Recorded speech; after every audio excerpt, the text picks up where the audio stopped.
Allô les enseignants qui manquent de temps. Je voulais vous aider en créant quelques capsules à propos de mon outil pédagogique préféré, le fameux Canva. Premièrement, saviez-vous que les enseignants ont accès à une version professionnelle complètement gratuitement? Elle donne accès à beaucoup d'options très intéressantes. J'ai aidé plusieurs collègues à découvrir et maintenant adorer Canva. Mais la plainte que j'ai entendue le plus souvent est qu'on ne sait pas trop où commencer. Donc, pour la première capsule, j'ai choisi de démystifier le tout pour vous. Une fois que vous êtes sur la page d'accueil, tout simplement cliquez sur le bouton Créer. C'est la façon la plus simple. Une fois que cette fenêtre s'ouvre, on peut écrire carrément ce qu'on a besoin. Donc, la taille, par exemple, 8,5 par 11. Ou on peut écrire, par exemple, on a besoin d'un menu. On va nous donner des options de menu avec les tailles. Ou on peut aller cliquer une des options qui sont écrites ici. Par exemple, feuille de travail 8,5 par 11. Donc, si on y va avec cette option-là,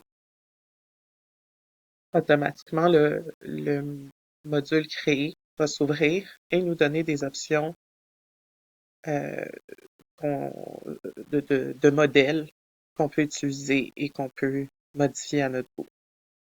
Donc, par exemple, je vais utiliser une critique littéraire. J'ai juste à cliquer dessus et tout va changer.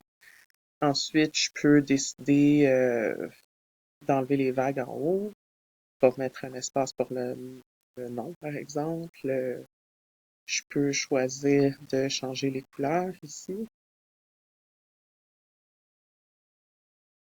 Là. Donc, ça sera une autre capsule pour ça.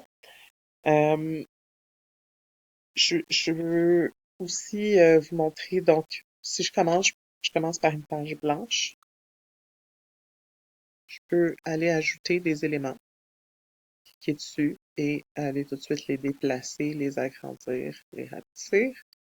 Je peux aussi facilement aller ajouter un texte. Le bouton mauve ajouter une fenêtre de texte qui va ajouter une fenêtre de texte de cette taille. Et sinon, je peux aussi aller par titre, sous-titre et texte et aller changer mon texte. Je peux changer aussi, utiliser la police que je veux, utiliser la taille que je veux, changer la couleur, euh, changer l'alignement, le gras, l'italique, ajouter des effets. Oui, il y a beaucoup d'options qui s'offrent à moi à partir d'ici. Ce que je vais réserver pour une autre capsule, comme je disais. Mais je pense que c'était éléments et texte les deux options les plus intéressantes pour débuter sur Canva.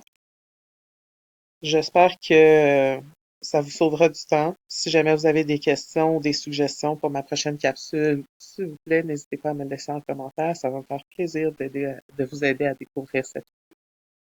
Bonne journée!